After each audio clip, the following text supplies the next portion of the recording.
ang bilang ng mga regular na empleyado. Samantala patuloy sa pagkakamas ng bilong pinagturo ang mga kapitalista at sa komento ang alisod ng ay kakaroon. Mabigyan namin pinagtina ang ating pamahalaan dahil sa patuloy na pagkakilik nito sa mga neoliberal policies na dikta ng IMF World Bank. Ang liberalisasyon, regulasyon at privatisasyon ay mga patawarang dapat itasura ng ating gobyerno dahil ito ang ugat ng kahirapan ng bawat bansa at bawat mamamayan. Kaisa niyo po kami sa pagsusulong ng tunay na pagbabago sa ating lipunan. Magkaisa at lumaban para sa matatag na kinabukasan ng mga kabataan, ng ating mga anak at naging ng ating inang bayan. Suportahan po natin ang laban ng ating mga kasama sa HSBC at ang laban na pangmanggagawa at namamalang inaapi. Sa bawat karapatan, pinaglaban, ipakita po natin ang simbolikong pagsulong sa HSBC po na to para po makita nila na ang mga ulyaw ay nagagaling sa mga HSBC. Habang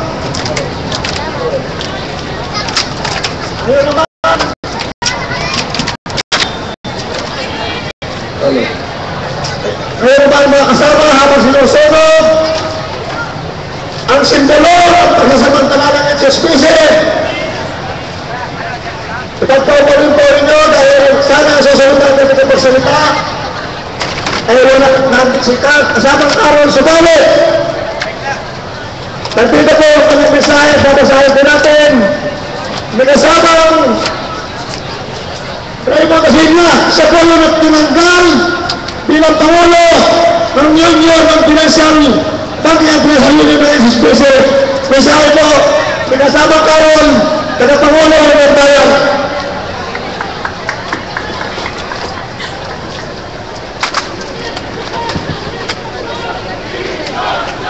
Pahayag ni Dr. Carol Pagaduan Arayo, Kapangulo ng Bagong Alyansa Makabayan o Bayan para sa pagpunta ng Pandaigdigang Araw ng Paggawa, Mayo 1, 2012.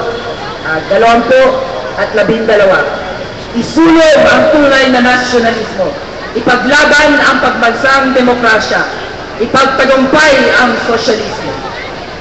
Revolusyonaryong pagpupukay para magkakilang ng gagawang Pilipino at sa lahat ng mga manggagawa sa buong daigdig ang inaabot ng bayan at ng lahat ng mga balay nito sa loob at labas ng bansa sa pandaigdigang araw ng paggawa. Maaga pa lamang nanutuntun na natin na si Pangulong Aquino bilang bagong tinatawan na naghaharing uri ng mga Panginoong may lupa, ng mga malalaking burgesya komprador at ng mga burokrata kapitalista sa nabubulok na lipunang Pilipino. Gayon din, inilantad na natin si Aquino bilang bagong tuta ng imperialismong US. Pinatunayan mismo ni Aquino ang reaksyonaryong katangian ng kanyang rehimen. Mula nang maging Pangulo, ipinakita kung kaninong interes ang kanyang pinagsisilbihan at kung sino ang kanyang totoong boss. Hindi ang mga manggagawa, hindi ang mga mamamayang Pilipino, kundi ang ating komprador, kapitalista at Panginoong may lupa. At higit pa, ang kanyang tunay na among imperialismong palot. Kaya akma ang tema ng ating pagunita sa araw ng paggawa ngayong taon. Labanan ang inutil na tamasa, takot at persistang remain US. Labanan dahil tayo ay walang habas na inaatake ng rehimeng ito. At isa sa pinakamatinding atake ni Aquino sa mamamayang Pilipino ay ang walang niyang pagkakanulo nito sa soberanya ng bansa. Para sa iba nating mga kababayan, marahil napagugulat ang ganitong pahayag. Paanong inaatake ni Aquino ang pambansang soberanya? Dahil mukhang agresibo ito sa pagtatanggol ng Panatag Shoal at Kalayaan Islands laban sa pangihimasok ng China. Hindi ba't makabayan si Aquino? Ito ay malaking ilusyon. Si Aquino ay pinakamatapat na tuta ng imperialismo. ng US. Pinakikisabwa ito sa US at ginagamit atensyon sa China para bigyang katwiran ang mas malaking presensya at intervensyong militar ng US sa Pilipinas at sa Asia-Pasipiko. Nag-iilusyon ito sa pag-aakalang dedepensahan ng US ang bansa sa ilalim ng inutil na Mutual Defense Treaty. Tandaan natin, ang galaw ng US ay katulado ayon sa imperialistang layunin nito sa rehiyon. Sa gitna ng kinakaharap nitong napakatinding krisis, habol ng US na lalong tumiga ng super tubo sa murang lakas pagawa, yamang likas at merkado sa mga bansa sa daigdig.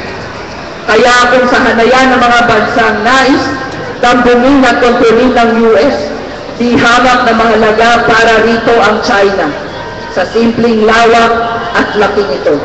Ginagamit lamang ng US ang Pilipinas para sa estratehiko at taktikal na layunin nito sa China, habang handang-handa itong makipagkaisa sa naghaharing uri sa China para mapagsamantalahan sa mga mamamayang Pilipino at sa lahat ng mamayan sa Asia-Pasipiko.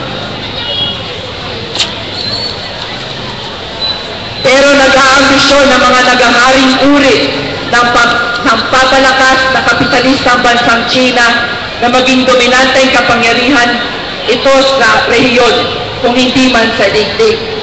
Pinalalakas nito ang kanyang militar para ipagtanggol ang kanyang ipinagpapalagay teritoryo at labanan ang anong na panghihimasok ng mga imperialistang kapangyarihan, pangunahin ang US.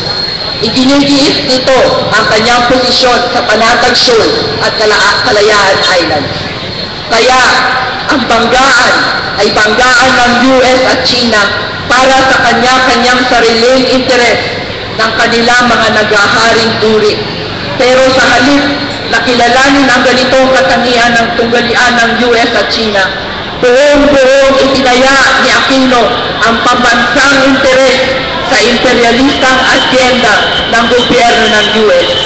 Habang ipinapanawagan nito ang pagsulong daw ng diplomatikong pamamaraan para resolbahin ang tensyon, naglulusad naman ito ng mga ehersisyong militar na katuwang ng buhay bilang sa karagatan kung saan nandun ang sigalot. Inagatungan nito ang banta ng gera habang nagpapanggap para sa kapayapaan at pagkakaisa sa rehiyon.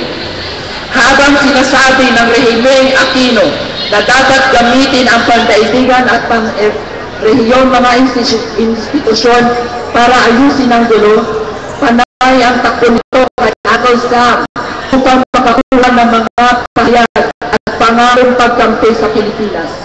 Higit pa, bigay todo ang gobyernong Aquino sa mga pabor ng US, tulad sa pagpayag sa mas malaking bilang ng mga tropa at gamit pantigma ng kano sa teritoryo ng Pilipinas, pagdaos ng mas malaki at mas madalas na ehersisyong militar at tuluyang pakikisangkot ng US sa kanyang kontrabensya laban sa anti-imperialistang People's Army. Paglapastangan to sa mga Nicol, mga Gregan